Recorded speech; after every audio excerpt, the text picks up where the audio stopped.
Oh, Nitpick.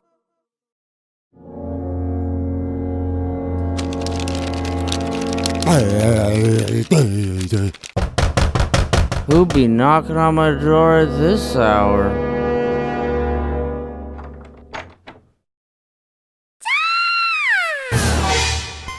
My god, my demons have come back to haunt me! How's that Pikachu meat taste?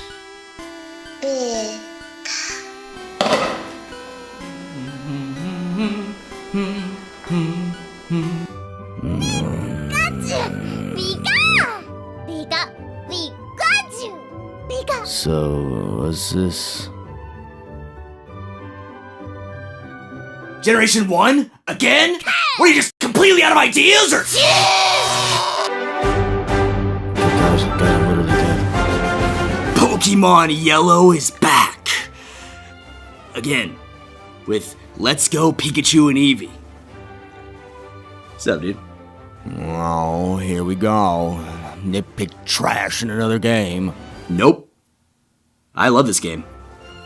Aside from exploring the land of Kanto, yet again, enemy AI that still needs work after how many years? Extremely limited online, Even by Nintendo's standards. and the complete removal of fan-favorite Safari Zone, Let's Go still amounts to a net positive thanks to some clever ideas. So let's talk about my favorite one. Catchy! There's noticeable inspiration from Pokemon Go here. Duh. What's interesting is the final product of this semi-collaboration. We now have a world feeling more vibrant than ever before, with critters roaming about the entirety of Kanto, no longer confined to archaic random battle screens. In the first Pokemon, you don't see that shit. In Sun and Moon, you don't see that shit. In Let's Go, oop! Gone is all the wasted time battling unneeded Pokemon. In Let's Go, if you don't need it, adios, muchachos! My only real criticism of this is better world feel. More aggressive species should rush at players, with others staying away. Let's see Pokemon interacting with environmental objects like plants, fellow monsters, or even trainers. Instead, each beast has its boring, albeit slightly unique, set movement pattern which becomes formulaic after multiple sightings. Thank God this isn't like Pokemon Go, though. Look at those fuckers just standing there. When did they get so lazy? I want to stress this as a feature to be expanded upon in future entries, not tossed aside to reintroduce random battles. It's time to move forward. Forward into this Pidgey battle! Here we go!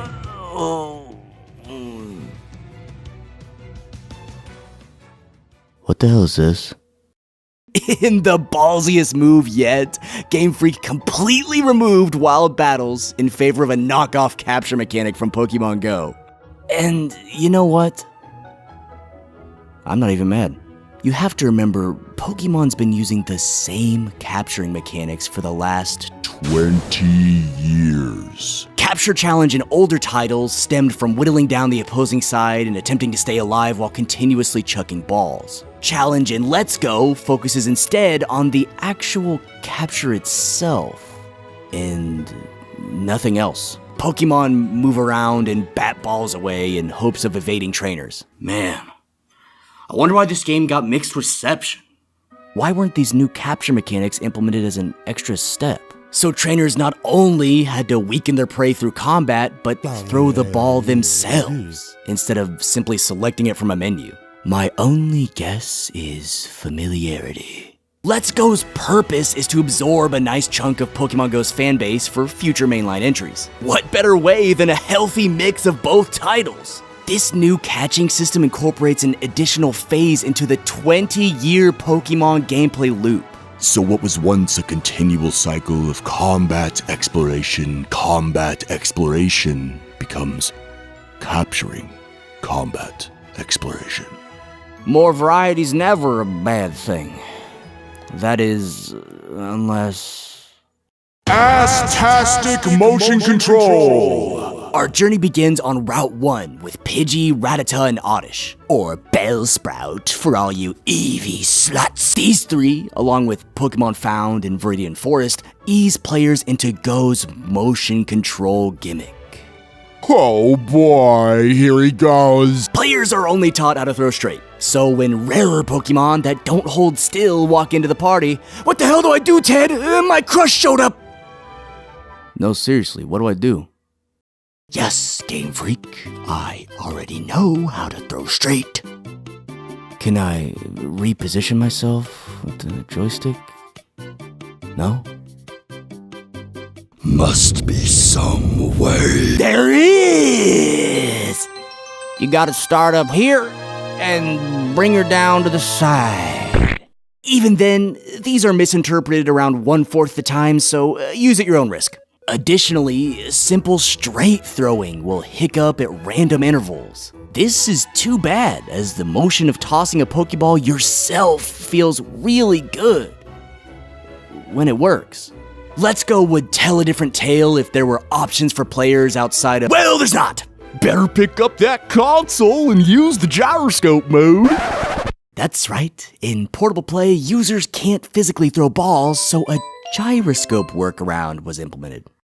What wasn't there a game that used the gyro controls for dock play? Breath of the Wild, right! You know, Launch title. for the Switch?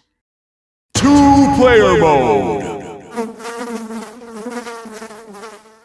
Catch combos. Breeding has been removed entirely in favor of what are called catch combos. And you know what? Thank God!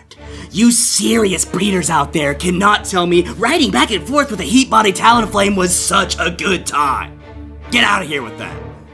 Continuously capturing the same monster multiple times slowly increases your combo, leading to rare Pokemon spawns, increased base stats for each subsequent catch, and in scarce circumstances, shinies. Holy shit! A fortune teller lady in Celadon even sets the nature of every encountered Pokemon for the next 24 hours if you pay her. Having trouble with a specific gym battle? Well, catching is the best way to level your team now, so high catch combos are worth it even from a grinding perspective. All this adds together to create an environment that invites capturing more than any Pokemon before. I'm serious.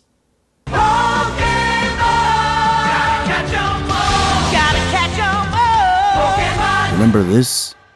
Well, in Let's Go, it's actually true. Shit, guys. I spent all my money on Pokeballs. This is the most uniquely Pokemon that a main series game has felt in years. And it's all because Game Freak finally stepped out of their comfort zone and made big changes. I do have 2 issues with this, though. Replacing EVs, which I'm honestly not going to get into specifics of right now, are candies. Candies increase specific stats of a given Pokemon by 1. And, how many does it let me use? 200. You can raise each individual stat by 200. Any gameplay balance Let's Go had completely goes out the window with candies. Let me put this in perspective for you. The best stats a level 100 Butterfree can have.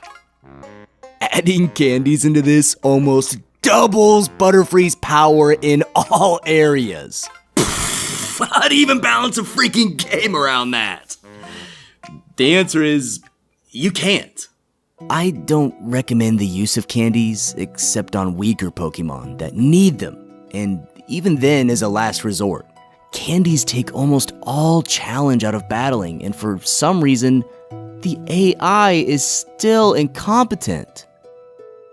You'll also notice copy-pasted capture screen movement patterns across the entire Kanto spectrum. There's really only 3 basic movements these Pokemon prefer, and they all fall into one of these categories. Each of these Pokemon could and should have had distinct movement patterns with few, if any, copies. I mean, come on, it's not like Kakuna or Metapod are going anywhere. Conclusion!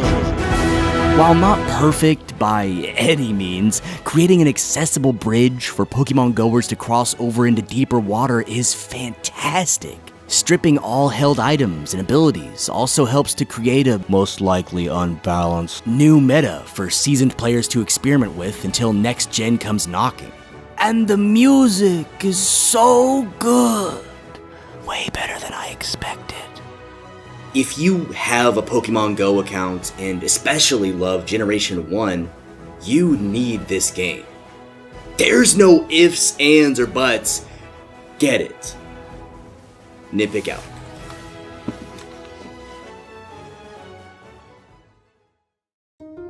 I want to give a special thanks to all my patrons. Thank you guys honestly so much for your continued support. I could not ask for a better group of people to be supporting me.